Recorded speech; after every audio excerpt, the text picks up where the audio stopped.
உங்களை எல்லாம் பார்ப்பது எனக்கு அதிக சந்தோஷம்.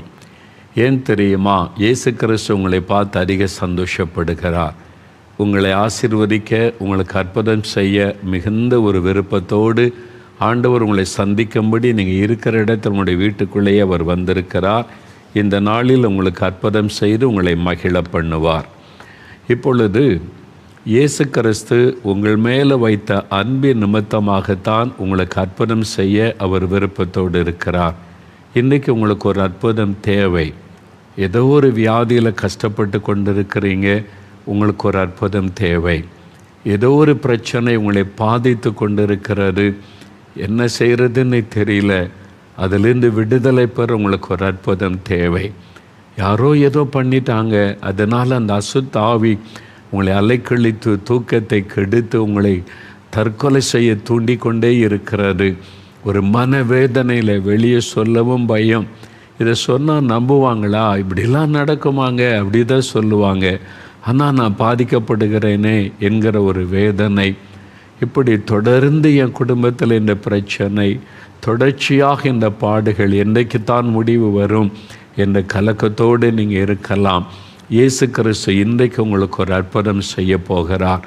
நீங்கள் உலகத்தில் எந்த நாட்டில் இருந்தாலும், எந்த மாநிலத்தில் இருந்தாலும், நீங்கள் எந்த இடத்துல உங்கள் வீட்டில் உட்கார்ந்து இந்த நிகழ்ச்சியை பார்த்து கொண்டிருந்தாலும், அந்த இடத்துல இயேசு உங்கள் பக்கத்தில் நிற்கிறார் என்பதை அறிந்து கொள்ளுங்கள். என் நாமத்தின் நிமித்தம் 2 பேர் 3 பேர் எங்கே கூடினாலும் அங்கே நான் இருக்கிறேன் என்று இயேசு வாக்கு கொடுத்திருக்கிறார். உங்கள் பக்கத்தில் இப்போ இயேசு இருக்கிறார். ஜெப நேரத்தில் ஆண்டவர் உங்களை தொடுவார். அதனால் இயேசுவை நினைத்தவர்களாய் என்னையும் தொடணும், எனக்கு அற்புதம் செய்யணும் என்று விசுவாசத்தோடு காத்திருங்க. வேத புஸ்தகத்தில் பரிசுத்த யோவான் எழுதின சுவிசேஷம் 19ஆம் அதிகாரம், வேத புஸ்தகத்தில் யோவான் 19ஆம் அதிகாரம் 17-18 வசனங்களை நான் உங்களுக்காக வேதத்தில் இருந்து வாசிக்கிறேன், கவனமாய் கேளுங்கள். இயேசு தம்முடைய சிலுவையை சுமந்து கொண்டு எபிரேய பாஷையிலே கொல்கதா என்று சொல்லப்படும் கபாலஸ்தலம் என்கிற இடத்திற்கு புறப்பட்டு போனார். அங்கே அவரை சிலுவையில் அறைந்தார்கள். அவரோடு கூட வேறு 2 பேரை 2 பக்கங்களிலும், இயேசுவை நடுவிலுமாக சிலுவையில் அறைந்தார்கள். இயேசு தம்முடைய சிலுவையை சுமந்து கொண்டு போனார். அவரை சிலுவையில் அறைந்தார்கள். இயேசு கிறிஸ்துவுடைய சிலுவை பாடுகள், அவர் சிலுவையில் அறைந்து அவர் கொலை செய்யப்பட்ட சம்பவம் இந்த வசனத்தில் எழுதப்பட்டிருக்கிறது. வானாதி வானங்களை சிருஷ்டித்த வல்லமையுள்ள தேவன், உங்களையும் என்னையும் சிருஷ்டித்த ஆண்ட சராசரங்களை ஆண்டு நடத்துகிற தேவன், இந்த உலகத்தில் மனிதனாய் வந்து ஜனங்களுக்கு நன்மை செய்கிறவராய் சுற்றி தெரிந்து ஒரு பாவமும் செய்யாதவர் ஏன் சிலுவையிலே மரிக்க வேண்டும்? இந்த சிலுவை மரணம் என்பது ரோமருடைய ஆட்சி காலத்தில், ஒரு காலத்தில் வெள்ளையர்கள் நம் தேசத்தை ஆட்சி பண்ணினதைப் போல, அந்த நாட்களில் 2000 ஆண்டுகளுக்கு முன்பாக ரோம சாம்ராஜ்யம் உலகத்தின் பல தேசங்களை தங்களுடைய ஆளுகையின் கீழ் வைத்திருந்தார்கள். இஸ்ரவேல் தேசமும் அவருடைய ஆளுகையின் கீழ் இருந்தது. இயேசுவின் நாட்களில் ரோம அதிகாரிகள் தான் அங்கே ஆட்சி பண்ணி கொண்டிருந்தார்கள். இந்த ரோம அரசாங்கத்திற்கு விரோதமாக யாராவது கலகம் பண்ணினாலும் அல்லது கொலை கொள்ளை போன்ற கொடூரமான குற்றங்களை செய்தாலும் பலவிதமான தண்டனைகளை, கொடூரமான தண்டனைகளை அவர்கள் வைத்திருந்தார்கள். அதிலே ஒரு தண்டனை தான் சிலுவை மரணம் என்பது. அந்த மனிதனை சிலுவையில் அறைய ஒப்பு கொடுத்து விட்டால் யாரும் அவனுக்காக பரிந்து பேச முடியாது. அவனுக்கு இரக்கம் காட்டும்படிக்கு அந்த அரசாங்கத்தில் யாரும் அவளோடு கூட பேச முடியாது. அவ்வளவுதான், சிலுவறையை ஒப்பு கொடுத்து விட்டால் முடிந்தது. அவனை மனம் போல அடித்து வேதனைப்படுத்துவார்கள். அந்த ரோம போர் சேவகர்கள் கடின இருதயம் கொண்டவர்கள், இரக்கத்தை அவரிடத்தில் பார்க்க முடியாது.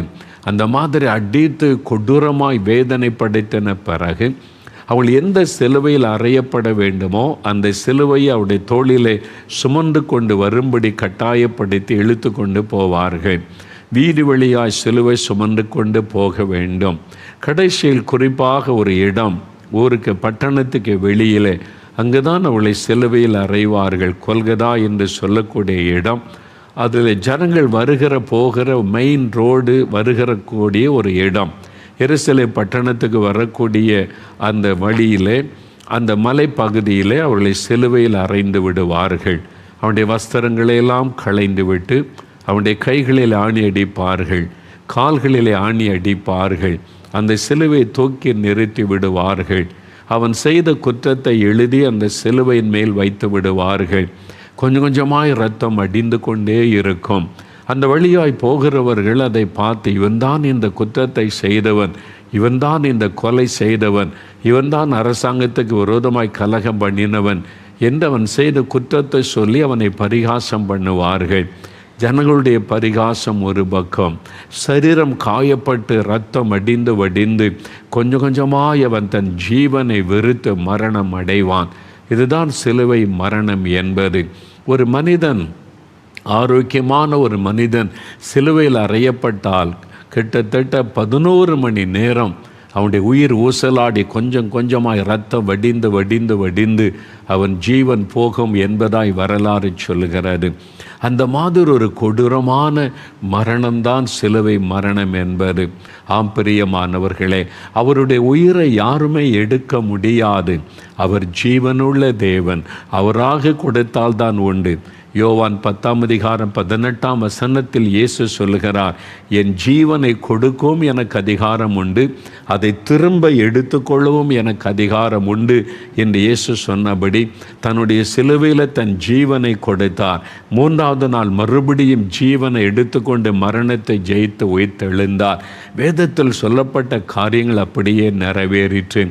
தேவன் மனிதனாக வந்து இப்படி பாடுபட்டு இரத்தம் சிந்தி மரிக்க வேண்டும் என்பது தீர்க்க தரிசனமாய் வேத புஸ்தகத்தில் எழுதப்பட்டும் இருக்கிறது. இயேசு பிறப்பதற்கும் 600 ஆண்டுகளுக்கு முன்பாக ஏசாயா என்கிற தீர்க்க தரிசி 53ஆம் அதிகாரத்தில் அவர் எப்படி அடிக்கப்பட்டு நொறுக்கப்பட்ட இரத்தம் சிந்தி மரிப்பார் என்பதை எழுதி வைத்திருக்கிறதை பார்க்க முடியும். சங்கீதங்களின் புஸ்தகத்தில் தாவீது என்கிறவர் தீர்க்க தரிசனமாய் எழுதி வைத்திருக்கிற காரியங்கள் இயேசுவுடைய சிலுவை மரணத்தில் அப்படியே நிறைவேறினதை பார்க்க முடியும். அப்படியானால் இது தேவனுடைய திட்டம். தேவன் மனிதனாய் வந்து மனிதர்களுக்காக இரத்தம் சிந்தி மரிக்க வேண்டும் என்பது தேவனுடைய திட்டம். அதனால தான் இயேசு அந்த கடினமான கொடூரமான மரணத்திற்கு பாடுகளுக்கு தன்னை அர்ப்பணித்து கொண்டார். ஏன், எதற்காக கடவுள் மனிதனாய் வந்து அப்படி மரிக்க வேண்டும்? அப்படி ஏன் அவர் இரத்தம் சிந்தி தன்னை பலியாய் கொடுக்க வேண்டும்? உங்களுக்காக சகோதரனே, சகோதரி, உங்களுக்காக. நீங்கள் கிறிஸ்தவராய் இருக்கலாம், கிறிஸ்தவர் அல்லாதவராய் இருக்கலாம், கடவுள் நம்பிக்கை கூட இல்லாதவராய் இருக்கலாம். உங்களுக்காக சிலுவையிலே தன்னை பலியாய் கொடுக்க இயேசு உலகத்தில் வந்தார். உங்களுக்காக, உங்கள் நன்மைக்காக, உங்கள் ஆசீர்வாதத்திற்காக, உங்களை நரகத்தின் அக்னியிலிருந்து காப்பாற்றுவதற்காக, உங்களுக்கு சுகம் கொடுக்க, உங்களுடைய பாடுகளை மாற்றுவதற்காக, உங்கள் துக்கங்களை சந்தோஷமாய் மாற்ற சிலுவையில் இயேசு தன்னை பலியாய் ஒப்பு கொடுத்தார். உங்கள் மேலே வைத்த அன்பு, எனக்கு அன்பான சகோதரனை, உங்கள் மேலே அவர் வைத்திருந்த அன்பு, வாலிப தம்பி, வாலிப மகளை, உன்மீது அவர் வைத்திருந்த அன்பு, உனக்காகத்தான் தன்னை சிலுவையில் அவர் பலியாக ஒப்பு கொடுத்தார். எனக்காகவா? எனக்காக ஏன் கடவுள் வந்து அப்படி சிலுவையில் இரத்தம் சிந்தி மரிக்க வேண்டும்? அதைத்தான் வேத வசனத்திலிருந்து உங்களுக்கு சொல்ல விரும்புகிறேன். கவனமாய் கேளுங்கள். உங்கள் துக்கத்தை சந்தோஷமாய் மாற்றத்தான் அவர் சிலுவையில் தன்னை பலியாய் கொடுத்தார். அதனால தான் இன்றைக்கு துக்கங்கள் நீங்கி அற்புதமான விடுதலை சுகமெல்லாம் மக்கள் பெற்று அவருடைய துக்கம் நீங்கி சந்தோஷத்தை பெறுகிற சாட்சிகளை கேட்கிறீர்கள். இன்றைக்கு ஏதோ ஒரு துக்கத்தோடு வந்திருக்கிறீங்க, ஏதோ ஒரு மனபாரத்தோடு இந்த வார்த்தை கேட்டு கொண்டிருக்கிறீங்க. என் துக்கம் நீங்காதா? என் வாழ்க்கையில் இந்த வேதனைகள் மாறாதா? எனக்கு ஒரு நல்ல காலம் பிறக்காதா என்று கலங்கி கொண்டிருக்கிறீர்கள் அல்லவா? உங்களுக்காகத்தான் சகோதரி, உங்களுக்காகத்தான் சகோதரனே, வாலிப தம்பி உனக்காக, வாலிப மகளே உனக்காக, உனக்கு ஒரு நல்ல வாழ்க்கை அமைத்து கொடுப்பதற்காக, உன் துக்கத்தை துக்கத்தை சந்தோஷமாய் மாற்ற இயேசு தன்னை சிலுவையிலே பலியாய் கொடுத்தார். எனக்காக ஏன் அவர் அப்படி மரிக்க வேண்டும் என்பதாய் எண்ணலாம். அதைத்தான் நான் சுருக்கமாய் இந்த வேத வசனத்தின் மூலம் உங்களுக்கு விளக்கி சொல்லும் பொழுது நீங்கள் விளங்கிக் கொள்ளுவீர்கள். அந்த சிலுவையை நோக்கி பாருங்கள். அந்த சிலுவையில் இயேசு தொங்கி மரித்த அந்த இயேசுவை கவனித்து பாருங்கள். ஒரு 3 காரியத்தை அந்த சிலுவையில் தொங்கி மரித்த இயேசுவினிடத்திலிருந்து உங்களுக்கு விளக்கி சொல்லும் பொழுது உங்களுக்கு காரியம் விளங்கும். முதலாவது காரியம், இயேசுடைய சிலுவையை பாருங்கள். அங்கே தொங்கிக் கொண்டிருக்கிற இயேசுவை பாருங்கள். தலை முதல் கால் வரைக்கும் இரத்தம் வடிய வடிய இரத்த வெள்ளத்தில் அவர் தொங்கிக் கொண்டிருந்தார். தன்னுடைய இரத்தத்தை அவர் சிந்தினார். அந்த சிலுவையில் அவருடைய இரத்தம் சிந்தப்பட்டது. அதுதான் முதலாவது நாம் கவனிக்க வேண்டிய ஒரு காரியம். அவர் இரத்தம் சிந்துவதற்காக தான் சிலுவையிலே தன்னை பலியாய் கொடுத்தார். அவர் இரத்தம் சிந்தின காரியத்தை இந்த வேதத்தில் இயேசுடைய அந்த கடைசி நாட்கள் சம்பவத்தை வாசிக்கும் போது அறிந்து கொள்ள முடியும். முதலாவது லூக்கா 22:44 வசனம் வாசிக்கும் போது, கெத்செமனே தோட்டத்தில் அவர் ஜெபம் பண்ணும் பொழுது அவருடைய வேர்வை இரத்தத்தின் பெருந்துளிகளாய் கீழே விழுந்தது. கெத்செமனே தோட்டத்திலேயே அவர் இரத்தம் சிந்த ஆரம்பித்து விட்டார். மத்தேயு 27:26 வசனத்தை வாசிக்கும் போது, இயேசுவை அந்த போர் சேவகர்கள் கைது செய்து அபாண்டமாக அவர் மீது பழி சுமத்தி பொய்யான குற்றச்சாட்டுகளை சுமத்தி அவரை விசாரிப்பதற்கு அந்த அரண்மனைக்கு கொண்டு வந்தார்கள். அவரை அடித்து வாரினால் அடித்து 39 முறை வாரினால் அடித்து அவருடைய முதுகெல்லாம் கிழித்து அவருடைய சரீரம் முழுவதையும் காயப்படுத்தினார்கள். அந்த அரண்மனையிலே அவருடைய இரத்தம் சிந்தப்பட்டது.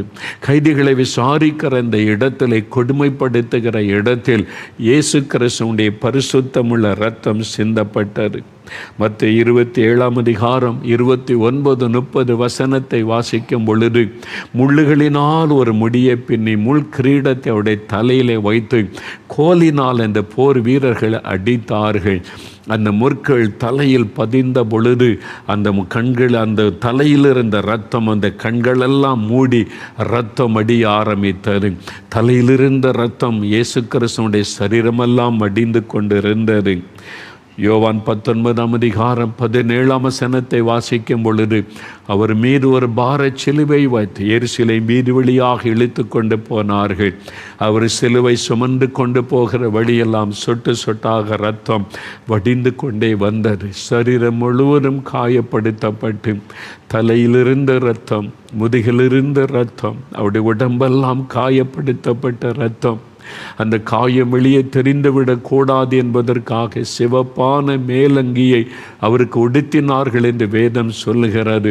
இரத்தம் வடிய வடிய அவர் சிலுவை சுமந்து கொண்டு போனார். கொல்கதா மேட்டிற்கு வந்த பொழுது யோவான் 19:18 வசனம் சொல்லுகிறது, அவருடைய சிலுவையிலே கிடத்தி ஒருவன் அவருடைய வலதுகையை பிடித்து இழுத்து வைத்து ஆணி அடிக்கிறான், ஒருவன் இடதுகையை பிடித்து இழுத்து வைத்து ஆணி அடிக்கிறான், ஒருவன் அவருடைய 2 கால்களை பிடித்து இழுத்து வைத்து ஆணி அடிக்கிறான். அந்த மரச்சிலுவையோடு அவருடைய கால்களை இணைக்கப்படுகிறது. கைகளில் இருந்த இரத்தம் பீரிட்டு வருகிறது, கால்களில் இருந்த இரத்தம் பீரிட்டு வருகிறது. அந்த சிலுவையை தூக்கி நிறுத்தின பொழுது 3 ஆணிகளில் அவருடைய சரீரம் தொங்குகிறது. தலையிலிருந்த இரத்தம், கைகளில் இருந்த இரத்தம், கால்களில் இருந்த இரத்தம், உடம்பெல்லாம் காயப்படுத்தப்பட்ட இரத்தம் அப்படியே சொட்டு சொட்டாய் வடிந்து கொண்டு இருக்கிறது. அவர் இரத்தத்தை சிந்தினார். 11 மணி நேரம் ஒரு மனிதன், ஆரோக்கியமான மனிதன் சிலுவையில் தொங்கி பிறகுதான் மரிப்பான் என்று சரித்திரம் சொல்லுகிறது. ஆனால் இயேசு 6 மணி நேரம்தான் அந்த சிலுவையில் 6 மணி நேரம்தான் தொங்கி தன்னுடைய ஜீவனை அவரே கொடுத்தார். யாரும் அவரை உயிரை எடுக்கவில்லை. அவரே அந்த பாடுகளுக்கு தன்னை ஒப்பு கொடுத்து, பிதாவே உம்முடைய கைகளில் என் ஜீவனை ஒப்பு கொடுக்கிறேன் என்று ஒப்பு கொடுத்தார் என்பதாய் பார்க்கிறோம். இவ்வளவு சீக்கிரத்தில் மரித்து விட்டாரா? அந்த போர் சேவகர்களுக்கு ஆச்சரியம். ஒரு மனிதன் குறைந்தது 11 மணி நேரம் சிலுவையில் தொங்கித்தானே மரிப்பான். இயேசு நல்ல ஆரோக்கியமான திடகாத்திரமான சரீரமுள்ள ஒரு வாலிபன், அவர் எப்படி இவ்வளவு சீக்கிரத்தில் மரித்திருக்க முடியும்? அதனால் அதை மறித்து விட்டாரா என்று சோதிப்பதற்கு ஒரு போர் வீரன் தன் கையில் இந்த ஈட்டியினால் இயேசுவுடைய விலாவில் குத்தினான் என்பதாக வாசிக்கிறோம். யோவான் 19:34 வேதம் சொல்லுகிறது, அந்த ஈட்டியினால் அவன் குத்தின உடன் அந்த ஈட்டி இயேசுவுடைய இருதயத்தை துளைத்திருக்க வேண்டும். வேதம் சொல்லுகிறது, இரத்தமும் தண்ணீரும் அவருடைய சரீரத்திலிருந்து வெளிப்பட்டது. இரத்தமும் தண்ணீரும் இருதயத்தில் அந்த ஈட்டி பாய்ந்தபோது கடைசி சொட்ட இரத்தம் வெளியே வந்தது. அதன் பிறகு இனி இரத்தம் இல்லை, அவருடைய சரீரத்தில் இரத்தம் இல்லை. அவருடைய சரீரத்திலிருந்து எல்லா இரத்தமும் சிந்தப்பட்டு விட்டார். கடைசி சொட்ட இரத்தத்தையும் அவன் ஈட்டினால் குத்தி வெளியே எடுத்து விட்டான். அதன் பிறகு தண்ணீர் தான் வந்தது என்று வேதம் சொல்லுகிறது. ஏன் அப்படி தன் கடைசி சொட்ட இரத்தம் வரைக்கும் இயேசு சிலுவையிலே சிந்த வேண்டும்? எதற்காக தன்னுடைய இரத்தத்தை அப்படி அவர் சிந்தி கொடுக்க வேண்டும்? எனக்கு அன்பானவர்களை, ஏன் தெரியுமா? மனிதனுடைய மிகப்பெரிய பிரச்சனைக்கு பதில் கொடுப்பதற்கு, மனிதனை மிகப்பெரிய பிரச்சனையில் அவனை விடுதலையாக்குவதற்கு இயேசு தன் கடைசி சொட்ட இரத்தம் மறைக்கும் சிலுவையிலே சிந்தினார். மனுஷனுடைய மிகப்பெரிய பிரச்சனை என்ன தெரியுமா? நீங்கள் சொல்லலாம், என் வியாதி, என் கடன் பிரச்சனை, என்னுடைய வியாபார பிரச்சனை, குடும்பத்தில் சமாதானம் இல்லை, குழந்தை இல்லை என்கிற பிரச்சனை, இதெல்லாம் இருக்கட்டும். இதை விட ஒரு மேலான பிரச்சனை இருக்கிறது, பாவம். பாவம்தான் மனிதனுடைய மிகப்பெரிய பிரச்சனை. பாவம்தான் ஒரு மனிதனுக்குள்ள அத்தனை வேதனைகளையும் கொண்டு வருகிற பிரச்சனை. பாவம்தான் மனிதனுடைய மிகப்பெரிய போராட்டம். மனிதனதை வெளியே சொல்லுவது இல்லை. அவனுடைய உள்ளத்தில் தவிக்கிற ஒரு காரியம், என் பாவம் மன்னிக்கப்படுமா? இந்த பாவத்தில் என்று விடுதலை கிடைக்குமா? இந்த பாவத்தினால தானே நான் சபிக்கப்பட்டிருக்கிறேன். இந்த பாவத்தினாலே தானே இந்த உலகத்திலே கடந்து நான் அல்லாடி கொண்டிருக்கிறேன். ஐயோ, யார் செய்த பாவம்? என் முன்னோர் செய்த பாவமா? நான் செய்த பாவமா? ஏன் எனக்கு இப்படியெல்லாம் நடக்கிறது என்று அந்த பாவத்தினுடைய விளைவுகளால் பாதிக்கப்பட்டு மனிதன் சமாதானத்தை இழந்து, நிம்மதியை இழந்து தவிக்கிறான். ஆகவே தான் சமாதானத்தை தேடி தேடி தேடி மனிதன் அலைகிறான்.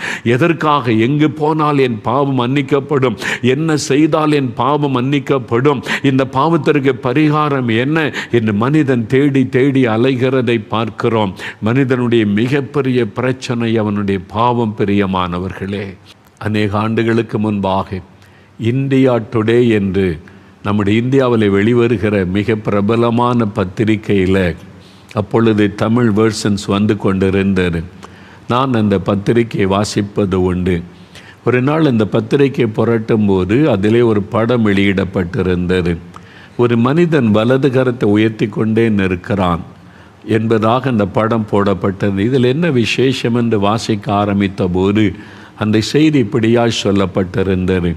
வட இந்தியாவில் ஒரு பெரிய செல்வந்த குடும்பத்தை சார்ந்த மனிதன் 10 ஆண்டுகளாக வலது கரத்தை உயர்த்தி கொண்டே தான் நடப்பார்.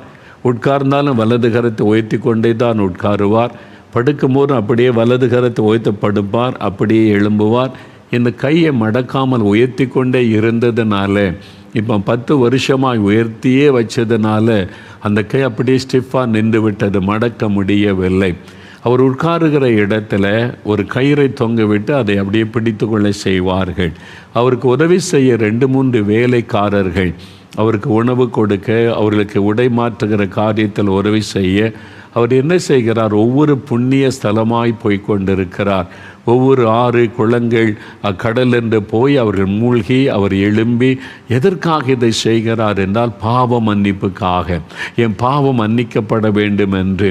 அப்படி என்ன காரியம்? இந்த வலது கையினால் ஒரு பாவம் செய்து விட்டாராம். இந்த வலது கையினால் ஒரு பாவம் செய்து விட்டேனே, இந்த பாவம் மன்னிக்கப்படணும், இந்த பாவம் மன்னிக்கப்படாவிட்டால் நான் நரகத்துக்குள்ளே போய்விடேன், எனக்கு மோட்ச பாக்கியம் கிடைக்காது, அதனால என் பாவம் மன்னிக்கப்படணும், அதுக்கு என்ன பண்ணுவது என்று அதற்காக பரிகாரங்களை செய்து கொண்டு அந்த பாவ மன்னிப்பை தேடி தேடி அலைகிறார். அதற்காக தன்னுடைய வலது கரத்தை வருத்தி கொள்வதற்காக உயர்த்தி கொண்டாராம். ஆனால் 10 வருடமாய் தன் வலது கையை வருத்தி அதற்கான பரிகாரங்களை செய்தும் இன்னும் பாவ மன்னிப்பு கிடைக்கவில்லை என்று அலைந்து கொண்டே இருக்கிறதாகத்தான் அந்த செய்தி சொன்னது. பாருங்க, பாவ மன்னிப்பை தேடி 10 வருடமாய் அலைகிறார், தன்னையே வருத்தப்படுத்தி கொள்ளுகிறார். அப்படியானால் இதை போல ஏராளமான மக்களை நம்ம உலகம் எங்கும் பார்க்க முடிகிறது. என் பாவம் மன்னிக்கப்படணுமே, பாவத்தில் இந்த விடுதலை வேண்டுமே. இதுதான் மனிதனுடைய மிகப்பெரிய பிரச்சனை. நீங்கள் வெளியே சொல்லாவிட்டால் உங்களுடைய பிரச்சனை அதுதான். அது மதுபானமாக இருக்கலாம், போதை வஸ்துகளாக இருக்கலாம், சூதாடுகிற பழக்கமாக இருக்கலாம், வேசித்தன விபச்சாரமாக இருக்கலாம், வெளியே தெரியாத ரகசிய பாவமாக இருக்கலாம், லஞ்சம் அநியாயம் ஊழல் பண்ணுகிற பாவ காரியமாக இருக்கலாம், அநியாய சம்பாத்தியமாக இருக்கலாம். அப்படி அல்லது கண்களின் இச்சை, மாமிசத்தின் இச்சை, பெருமைகள், கோபங்கள், எரிச்சல்கள், வைராக்கியங்கள், சண்டைகள், ஏதோ ஒரு பாவ சுபாவமாக இருக்கலாம், பாவ குணமாக இருக்கலாம். என்னால் இதை விட முடியல, உங்களையே நீங்கள் வெறுக்கிறீங்க, எனக்கு ஏன் இந்த மாதிரி கோபம் வருது, எனக்குள்ள ஏன் இந்த பாவம் காணப்படுகிறது என்று உங்களையே நீங்கள் வெறுத்து கொள்கிறீங்க. நிம்மதி இல்லை, சமாதானம் இல்லை, மிகப்பெரிய ஒரு பிரச்சனை உங்களுடைய பாவம். இந்த பாவத்திற்கு பரிகாரம் என்ன தெரியுமா? இரத்தம் சிந்துதல் இல்லாமல் பாவ மன்னிப்பு உண்டாகாது என்று ஆதியாகமம் 9ஆம் அதிகாரம் 4ஆம் வசனத்தில் வேத புஸ்தகத்தில் எழுதப்பட்டிருக்கிறார். உலகத்தில் சில முக்கியமான மதங்களின் மூல புஸ்தகங்களிலே கூட மனிதனுடைய பாவம் மன்னிக்கப்பட மனுஷ ரத்தம் சிந்தப்பட வேண்டும் என்பது குறிக்கப்பட்டிருக்கிறது. அப்போ ரத்தம் சிந்துதல் மூலமாகத்தான் பாவ மன்னிப்பு உண்டாக முடியும். அதுவும் மிருகங்கள், பறவைகள் இவர்களுடைய இரத்தத்தினால் மனிதனுடைய பாவத்திலிருந்து நிரந்தர விடுதலை கிடையாது. அதனால ஒரு மனுஷ ரத்தம், பரிசுத்தமுள்ள ரத்தம் சிந்தப்பட வேண்டும். இந்த உலகத்தில் அப்படி பரிசுத்தம் உள்ள மனிதன் இல்லை. ஆகவே தேவன் மனிதனாக வந்து பரிசுத்தமாய் வாழ்ந்து, அதனால்தான் இயேசுடைய பிறப்பு பரிசுத்தம், அவருடைய வாழ்க்கை பரிசுத்தம். அவர் மீது கை நீட்டி உம்மிடத்தில் இந்த பாவம் உண்டென்று ஒருவர் கை நீட்டி சொல்ல முடியவில்லை. மத தலைவர்கள் எழும்பி பொய்யான குற்றச்சாட்டுகளை சொல்லி சிலுவையில் அறைய முயற்சி பண்ணினார்களே அல்லாமல் உண்மையாய் ஒரு குற்றத்தை அவள் நிரூபிக்க முடியவில்லை. அதுதான் உண்மை. ஒரு நீதிமன்றத்தில் ஒரு நீதிபதி இவர் குற்றமற்றவர், இவ்விடத்தில் ஒரு குற்றமும் காணவில்லை என்று சொல்லியும் மரண தண்டனை விதிக்கப்பட்ட ஒரே ஒருவர் இயேசு கிறிஸ்து மாத்திரம்தான்.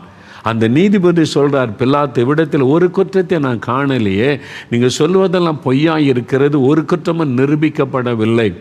ஆனால் அந்த மதவாதிகள் தீவிரமாக அவருக்கு விரோதமாக பேசினதுனால தன் பதவியை காப்பாற்றி கொள்ள இயேசுவை சிலுவையில் அறைய ஒப்பு கொடுத்தார் என்பதாய் சரித்திரம் சொல்லுகிறாரு. ஆனால் இயேசு தன்னை சிலுவையில் மறிப்பதற்கு ஒப்பு கொடுத்து கொண்டதுனால தான் அவர் சிலுவை மரணத்துக்குள்ளே கடந்து போனார். எதற்காக? நம்மை இந்த பாவ பிரச்சனையிலிருந்து விடுதலையாக்க தன் பரிசுத்தமுள்ள இரத்தத்தை சிந்துவதற்காக அவர் தன்னை பலியாய் கொடுக்க போனார். ஆகவே தான் யோவான் 1ஆம் அதிகாரம் 29ஆம் வசனத்தில் இயேசுவை யோவான் ஸ்நானகன்கிற தீர்க்கதரிசி சுட்டி காண்பித்து சொல்லுக, இதோ உலகத்தின் பாவத்தை சுமந்து தீர்க்கிற தேவ ஆட்டுக்குட்டி இவர்தான்.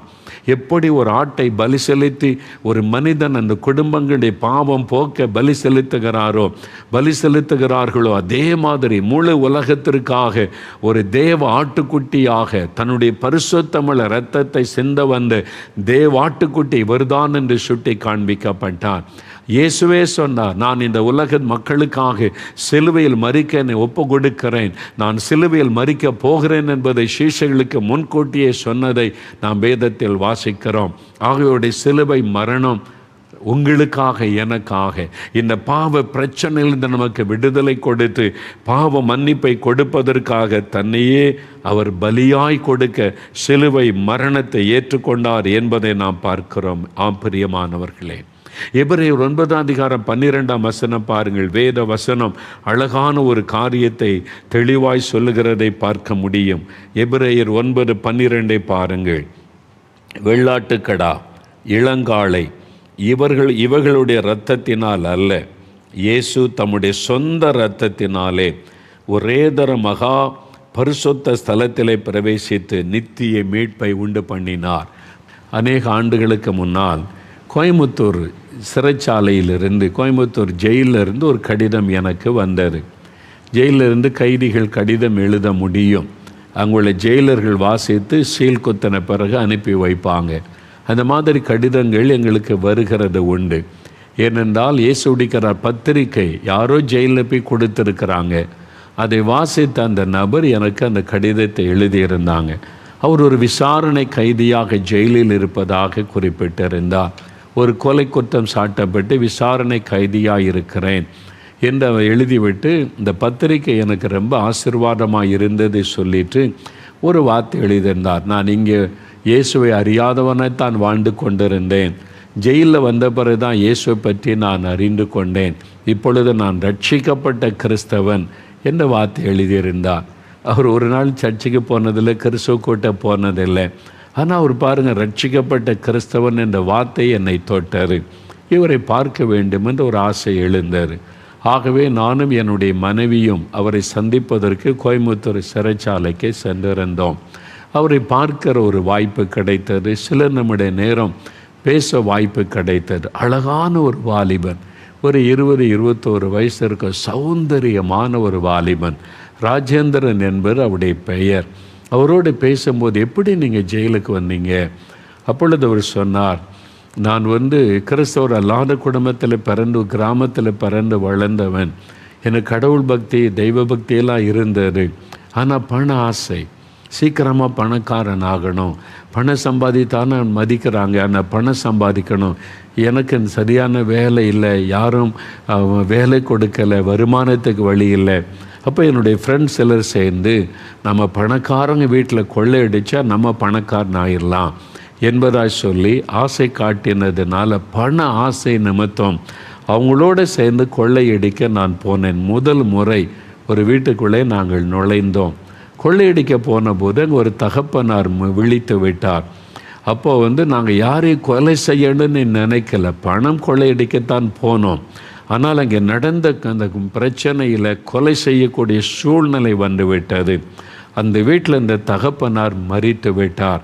அவ்வளோதான், நாங்கள் தப்பித்து ஓடி வந்தாலும் சீக்கிரத்தில் எங்களை போலீஸ் கண்டுபிடித்து எங்களை கைது செய்து சிறைச்சாலையில் அடைத்தார்கள். இந்த ஜெயிலில் வந்த பிறகு என் மனசாட்சி என்னை வாதித்தது. ஐயோ, நான் ஒரு திருடன் ஆயிட்டேன், ஒரு கொலைகாரன் ஆயிட்டனே. திருடன்னு நினச்சி போன இடத்துல ஒரு கொலையும் நடந்து விட்டார். இனிமேல் நான் வெளியே போனால் கூட ஊரார் என்னை சொல்லுவாங்க, இவன் ஒரு திருடன் கொலைகாரன் என்று தானே சொல்லுவாங்க. என் பெற்றோரை என் குடும்பத்தார் என்ன சொல்லுவாங்க? நான் தானே அதற்கு காரணமாகிவிட்டேன். ஐயோ, நான் பாவம் செய்துட்டனே, ஒரு உயிர் போக காரணமாயிட்டனே, என் ஃப்ரெண்ட்ஸோடு சேர்ந்து நானும் அதில் சம்மந்தப்பட்டுட்டேனே. மனசாட்சி வாதித்தது. இரவும் பகலும் அழுது கொண்டே இருப்பான் அந்த ஜெயிலுக்குள்ளே. நிம்மதியே இல்லை, இப்படி ஒரு தப்பு பண்ணிட்டேனே, இப்படி ஒரு பாவம் செய்துட்டேனே. மனசாட்சி வாதித்து வாதித்து அழுது கொண்டே இருந்தான். என் பாவம் மன்னிக்கப்படுமா என்பதாக எல்லாம். அந்த சமயத்தில் ஒரு ஞாயிற்றுக்கிழமையில் அந்த ஜெயிலில் இருக்கிற அங்கே கிறிஸ்தவர்கள் சிலர் அவங்களுக்கு ஆராதனை நடத்த தேவ ஊழியக்காரருக்கு அனுமதி உண்டு. அதன்படி ஒரு ஊழியக்காரர் போய் அவங்களுக்கு ஒரு ஆராதனை நடத்தி கொண்டிருந்தார்.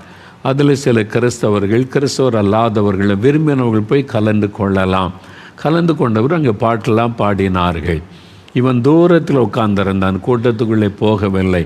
தூரமாக உட்கார்ந்துங்க என்னதான் சொல்கிறாங்கன்னு கவனித்து கொண்டிருந்த போது அந்த கிறிஸ்தவ போதகர் பிரசங்கம் பண்ணும்போது, இயேசு சிலுவையிலே உன் பாவத்தை சுமந்து விட்டார், அவரால் உன் பாவத்தை மன்னிக்க முடியும், இயேசு கிறிஸ்துவின் ரத்தம் சகல பாவங்களை நீக்கி சுத்திகரித்து உன்னுடைய குற்ற மனசாட்சியில் இந்த விடுதலை கொடுக்கும்னு சொல்லி அந்த பிரசங்கமுடைய உள்ளத்தை தொட்டது.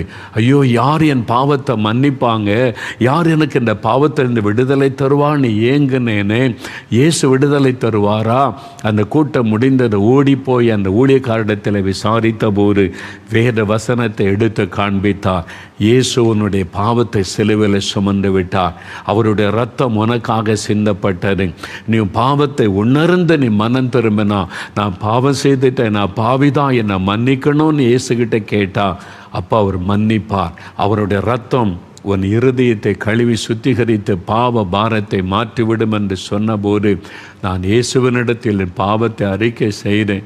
கண்ணீரோடு அழுது ஒப்பு கொடுத்தேன். இனி இந்த பாவத்தை செய்ய மாட்டேன், இந்த பண ஆசையில் செய்துட்டு என்னை மன்னிச்சிருங்கன்னு கேட்டேன். அன்றைக்கு என் உள்ளத்தில் இந்த பாரம் போய் ஒரு சமாதானம், உள்ளத்தில் ஒரு சந்தோஷம், அது வரைக்கும் இருந்த குற்ற மனசாட்சி மாறினது. இப்போ நான் தேவனுடைய பிள்ளைங்கிற சந்தோஷம் வந்துட்டு அதன் பிறகு வேதத்தை வாசித்த நான் அறிந்து கொண்டேன். இப்போ நான் நிம்மதியாக இருக்கிறேன், சமாதானமாக இருக்கிறேன், சந்தோஷமாக இருக்கிறேன்னு தம்பி சொன்னான். நான் அப்பொழுது கேட்டேன், சரி அவனுக்கு இப்போ எப்போ ஜட்ஜ்மெண்ட் ஒரு தெரியாது, விசாரித்து கொண்டு இருக்கிறாங்க, அப்போது என்ன தீர்ப்பு கொடுப்பாங்க என்பதாய் நான் கேட்டேன். அவன் சொன்னான், என்ன தீர்ப்பு வருன்னு தெரியாது, தூக்கு தண்டனையா, ஆயுள் தண்டனையா, எத்தனை வருஷ தண்டனை. இப்போ எனக்கு அதை பற்றி கவலை இல்லை, தூக்க தண்டனையே கொடுத்தாலும் இப்போ எனக்கு கலக்கம் இல்லை. ஏனென்றால் என் பாவத்தை இயேசு மன்னித்து விட்டார். அந்த நிம்மதி சமாதானம் இருக்குது. அதனால் நான் தப்பு பண்ணினவன், எந்த தண்டனை நீதிபதி கொடுத்தாலும் நான் ஏற்றுக்கொள்ள சந்தோஷமாக இருக்கிறேன். அதை குறித்து எனக்கு பயமும் இல்லை, கலக்கம் இல்லை. சந்தோஷமாய் ஒரு முக மலர்ச்சியோடு அவன் சொன்னான். ஐயோ எனக்கு என்ன தண்டனை கொடுப்பாங்களோ, எங்கே போட்டுருவாங்களோ, என்ன பதஸ்தமே அவனுக்கு இல்லை. அவன் சொல்கிறான், என் பாவத்தை இயேசு மன்னித்து விட்டார், இனி நீதிபதி என்ன தண்டனை கொடுத்தாலும் நான் ஏற்றுக்கொள்ளுவேன், எனக்குள்ள ஒரு சந்தோஷம் இருக்குதுன்னு சொன்ன. அதான் பாவ மன்னிப்பின் சந்தோஷம், பாவ மன்னிப்பின் மகிழ்ச்சி, சமாதானம். இதுதான் ஒரு மனிதனுக்கு கிடைக்க வேண்டிய மிகப்பெரிய அற்புதம், மிகப்பெரிய ஆசீர்வாதம், மனிதனை வாதிக்கிற காரியம். ஒருவேளை நான் திருடலாம் இல்லை, கொலைலாம் செய்யலாம் அப்படின்னு நினைக்கலாம். கண்களின் நிச்சை, மாமிசத்தை நிச்சை, பெருமை, பொறாமை, ஜாதியினால் அடுத்தவங்களை அற்பமாக பேசினது, எண்ணினது, உங்களுடைய உள்ளத்தில் இருந்து புறப்படுகிற பாவங்கள் உங்களுடைய உள்ளத்தை கரைப்படுத்தி உங்களுடைய சமாதானத்தை கெடுத்து கொண்டு இருக்கிறது. அப்போ அதிலிருந்து உங்களுக்கு மன்னிப்பு வேண்டுமானால் இயேசு கிறிஸ்துவின் இரத்தத்தினால தான் உங்களை சுத்திகரித்து பாவ மன்னிப்பை கொடுக்க முடியும்.